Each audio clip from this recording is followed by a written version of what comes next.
I love this one. This one, hey?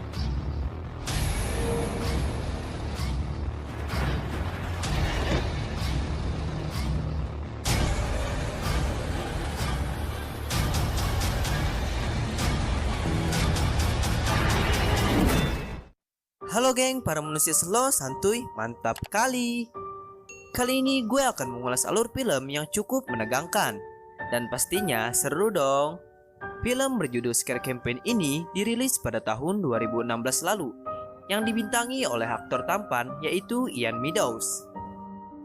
Film ini mengisahkan tentang sekelompok kru film yang bekerja di stasiun TV bernama Scare Campaign, yang kerjaannya membuat jebakan prank untuk stasiun televisi.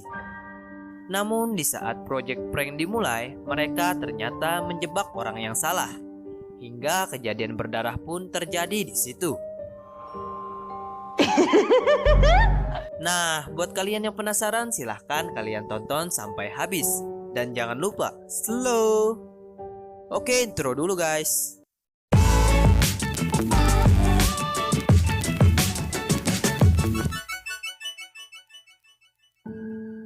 Cerita diawali dengan menampilkan seorang yang baru saja diterima menjadi seorang security di sebuah rumah sakit yang sangat sepi, bersama seorang wanita yang mencoba memberitahu ruang demi ruang di tempat tersebut, serta memberitahu cara menggunakan benda-benda di tempat tersebut. Biasalah guys, praktek orang baru masuk kerja, ya kan? Kemudian wanita tersebut meninggalkan security itu sendirian. Tak lama kemudian datanglah paket mayat yang diterima security tersebut. Terlihat wajah security tersebut juga ketakutan. Security itu pun membawa mayat tersebut ke kamar mayat. Sesampainya di kamar mayat, mayat tersebut ternyata bisa bergerak guys. Security pun merasakan ada hal yang tidak beres. Dia pun membuka kantong mayat tersebut, yang ternyata matanya juga bisa terbuka dengan sendirinya. Sontak security itu lari dong. Security tersebut pun menelpon operator untuk meminta tolong, yang kemudian dia pun melihat lewat CCTV mayat yang tadi telah berjalan menuju ke arahnya. Tak lama kemudian dia pun dibuat terkejut oleh mayat tersebut. Kemudian di sini terlihat sekelompok orang yang sedang menonton CCTV. Rupanya yang ditonton mereka adalah seorang security tadi. Mereka pun gelisah karena security itu ternyata membawa pistol. Sontak mereka pun panik apabila security tersebut menembak mayat hidup tadi, yang padahal mayat tersebut adalah orang sewaan yang berperan menjadi hantu. Security itu pun kemudian berjalan menemui mayat hidup. Dengan rasa takut, security tersebut mencoba memberanikan diri untuk melawan mayat hidup tadi. Untungnya seorang suster datang dan menjelaskan semuanya, bahwa dia telah masuk ke acara TV. Scene kemudian dilanjutkan dengan wanita yang mengikuti seleksi untuk menjadi hantu berikutnya. Sebut saja Abby. Scene kemudian berlanjut dengan dua orang yang saling berdebat satu sama lain. Sebut saja Emma dan Markus. Emma di sini berdebat bahwa dia takut jika mereka mengerjai orang yang salah, yang akhirnya dapat mencelakai teman-teman timnya. Scene kemudian berlanjut dengan sekelompok orang yang dikepalai oleh Markus. Mereka sedang berdiskusi untuk mempersiapkan prank berikutnya. Mereka mengatur rencana untuk menggunakan rumah sakit yang sudah lama terbengkalai. Tak lama kemudian bos mereka pun datang, yang kemudian menyalakan TV lalu memperlihatkan tayangan yang serupa dengan yang mereka buat, yaitu sebuah acara prank. Di tayangan tersebut menampilkan prank yang dilakukan oleh suatu kelompok berjubah penyembah satanik yang sedang melakukan pengorbanan. Tapi dalam tayangan tersebut sungguh terlihat kepalsuannya. hingga Markus dan teman-temannya menertawakan video tersebut. Situasi pun berubah ketika di tayangan tersebut seorang pria bertopeng mengenakan jubah mengacungkan sebuah pisau yang kemudian membunuh wanita yang juga mengenakan jubah merah. Markus dan temannya yang menonton video itu pun berpikir bahwa dalam video itu sekelompok orang yang sedang melakukan adegan prank tersebut telah disusupi oleh orang-orang psikopat, di mana mereka juga seorang konten creator yang suka membuat prank.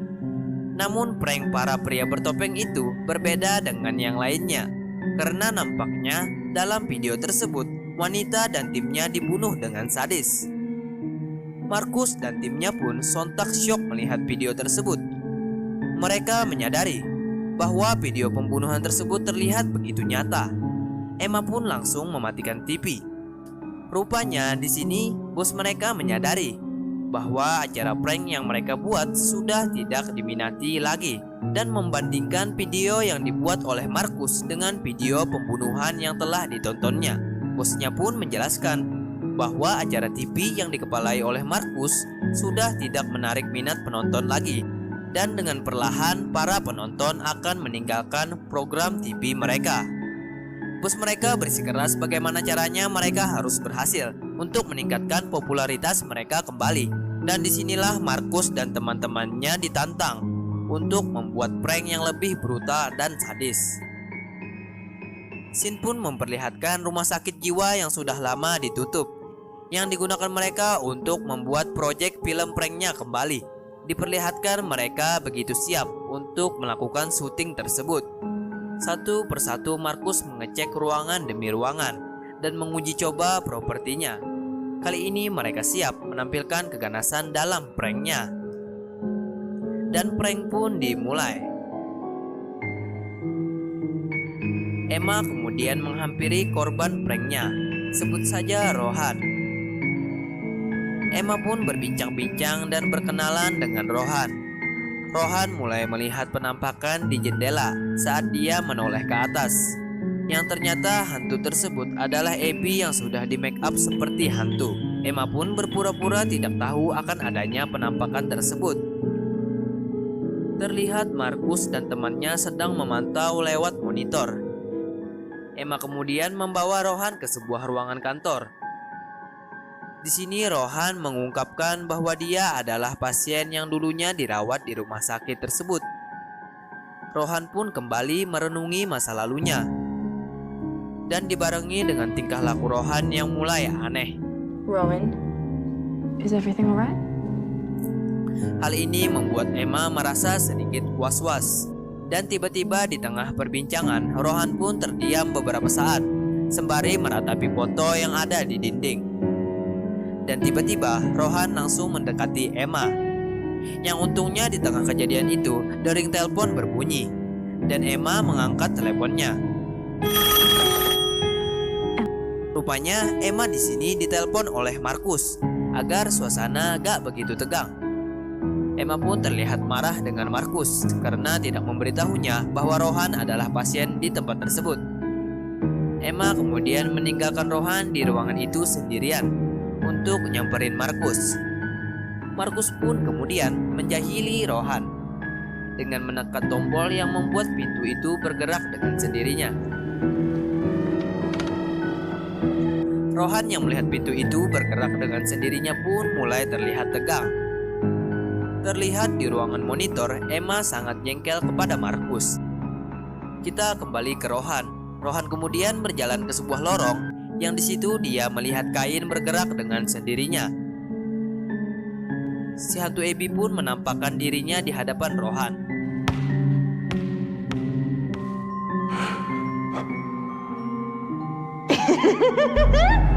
Namun bukannya ketakutan, si Rohan ini malah mengejar hantu tersebut. Di sini pun gue mulai tegang guys. Nampaknya mental Rohan sudah tidak stabil. Terlihat Emma yang berada di monitor begitu cemas karena Emma mulai merasakan ada sesuatu yang aneh dalam diri Markus yang takutnya bisa mencelakakan Abby si hantu palsu tersebut. Rohan pun memasuki sebuah kamar. Di sini Markus kembali menakuti Rohan dengan suara bisikan yang dibuat oleh Markus.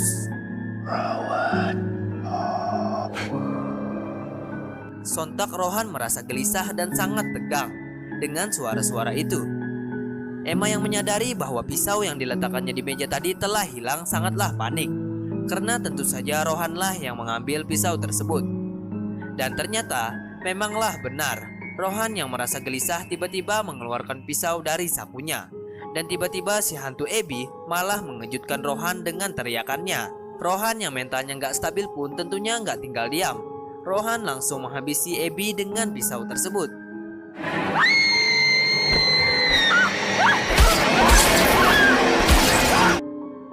Emma dan teman-temannya pun menyalakan mikrofon dan juga speakernya dan mengatakan bahwa semuanya itu hanyalah prank belaka. Namun Rohan tidak memperdulikan hal tersebut.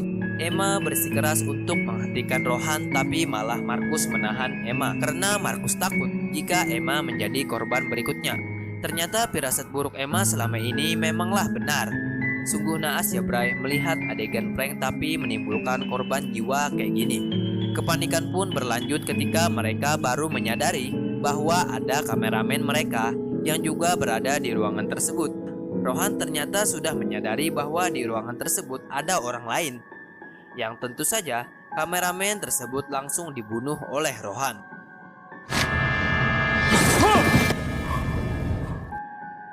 Sesudah kejadian tersebut, Rohan pun keluar di ruangan tersebut. Emma kemudian berlari untuk menolong Abby dan juga kameramen dengan membawa obeng sebagai senjatanya.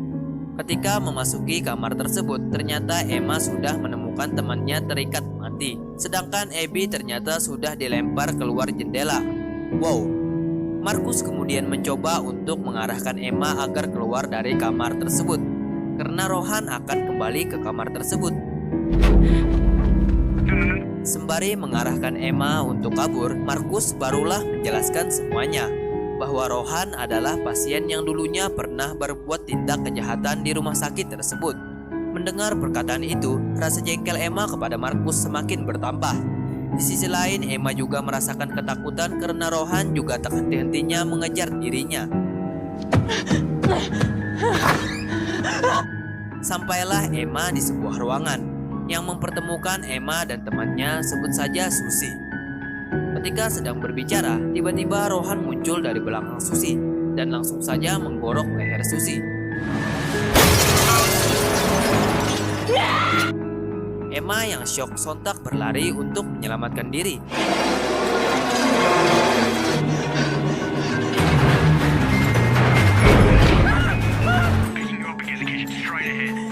Ketegangan semakin terasa ketika Emma menemukan jalan buntu dan Rohan yang selalu mengejarnya akhirnya menemukan Emma.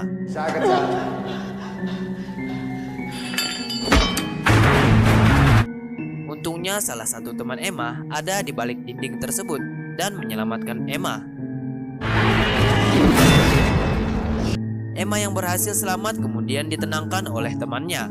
Emma pun berbicara dengan Markus melalui monitor dan menyuruhnya untuk menelepon polisi. Namun Markus gak mau, karena situasi ini sangatlah baik menurutnya dan dapat membuat pranknya terasa lebih mencekam.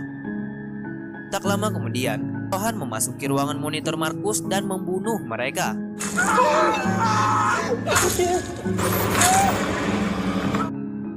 Emma yang melihat kejadian tersebut lewat monitor sangatlah histeris.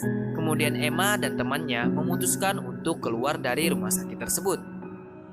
Sampailah dia di sebuah mobil. Namun ketika memasuki mobil, mereka berdua tidak menemukan kuncinya. Temannya memutuskan untuk meninggalkan mobil untuk mencari kunci. Emma pun sangat ketakutan di dalam mobil tersebut. Emma yang masih dalam kondisi panik ternyata dikejutkan oleh Rohan yang sudah berada di kursi belakang. Sontak saja Emma langsung menancapkan obengnya ke tangan Rohan.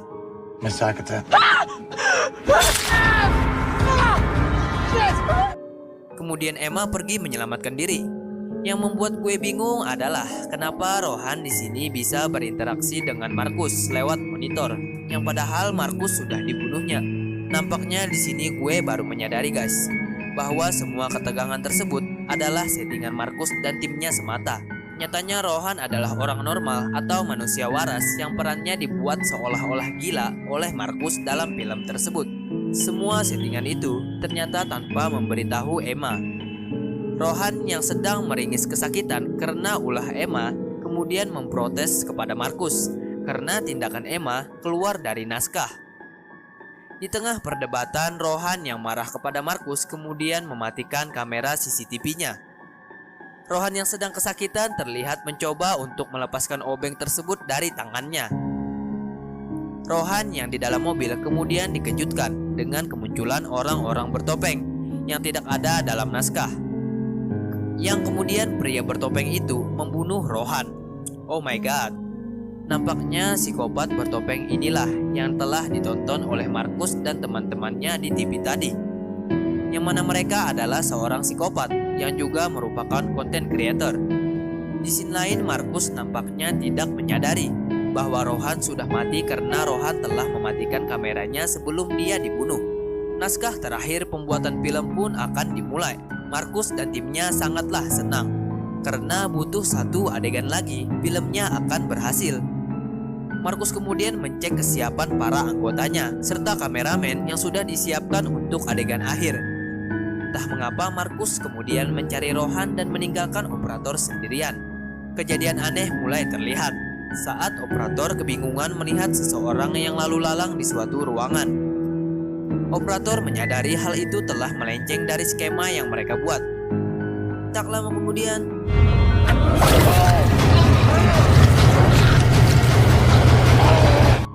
operator langsung disikat oleh psikopat. Di sisi lain, Emma yang telah kabur masuk ke sebuah ruangan dan menemukan laptop yang mengungkapkan segalanya bahwa Emma telah diprank oleh timnya sendiri. Emma pun merasakan bahwa dirinya tidak dihargai karena Emma sudah beberapa kali dibuat jengkel oleh Markus. Markus yang mencari Rohan di sini terkejut karena melihat Rohan yang sudah tak bernyawa. Fuck! Tak lama kemudian datanglah psikopat bertopeng.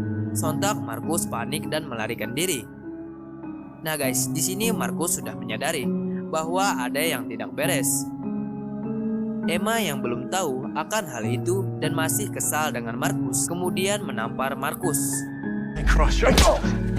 Markus mencoba menjelaskan segalanya, tapi nggak mempan. Di tengah perdebatan mereka, satu persatu para psikopat mendatangi Markus dan Emma. Mereka berdua pun kabur dan memutuskan untuk menyelamatkan teman-temannya.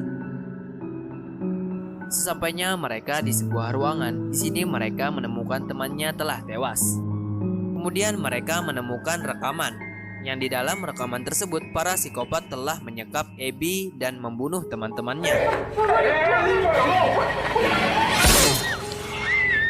Markus mengatakan kepada Emma bahwa ini bukanlah sebuah kebetulan dan pastilah ada pengkhianat dalam timnya yang memberikan informasi kepada para psikopat tersebut. Karena kejadian yang mereka alami sama persis dengan yang mereka tonton di TV tadi. Mereka kemudian memutuskan untuk mencari si hantu Abby yang telah ditawan oleh psikopat. Emma pun mencari senjata untuk perlindungan. Tibalah mereka di ruangan operator. Di situ Markus merasa ada yang netes ke kepalanya. Setelah menoleh ke atas, ternyata temannya telah digantung oleh psikopat.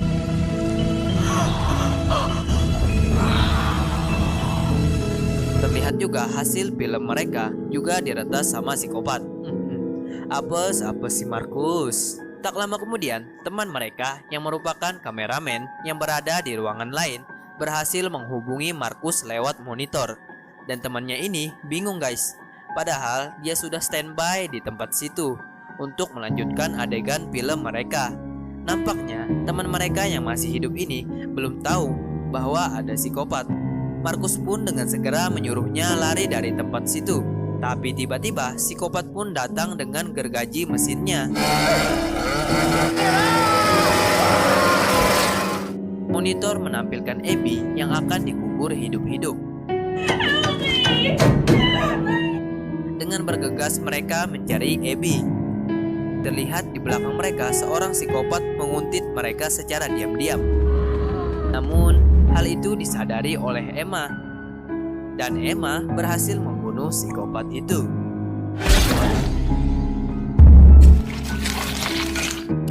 Sampailah mereka di tempat Abby yang sedang dikubur hidup-hidup. Mereka pun menggali tanah di situ, sembari berpacu dengan waktu karena terlihat di monitor Abby sudah kehabisan napas dan hendak meninggoy. Mereka pun akhirnya berhasil menyelamatkan Abby. Namun tiba-tiba mereka dikepung sama psikopat. You entertain me, there are no happy endings. Di sini psikopat berkata bahwa mereka tidak akan membunuh Emma karena bos mereka tertarik dengan Emma untuk menjadi bagian dalam film yang akan dibuat selanjutnya oleh para psikopat. Psikopat pun berkata bahwa mereka cuma membebaskan 2 orang saja, yang pastinya Emma, dan yang satunya akan dipilih oleh Emma. Keputusan ada di tangan Emma. Di sini dia merasa kebingungan antara menyelamatkan Marcus atau Abby. Terlihat wajah Marcus begitu pasrah, yang tentu saja Emma akan memilih Abby. Emma yang melihat wajah Marcus juga tak mampu menahan kesedihannya.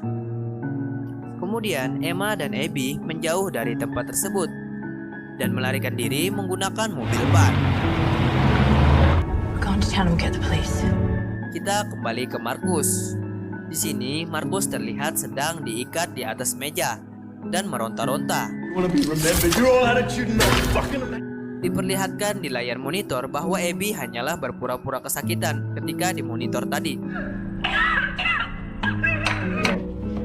Okay, still rolling. Yeah, here. Marcus kemudian sadar bahwa Abby lah pengkhianatnya dan Abby merupakan bagian dari psikopat ini. Namun semua sudah terlambat. Marcus pun akhirnya dibakar hidup-hidup guys. Film pun finish.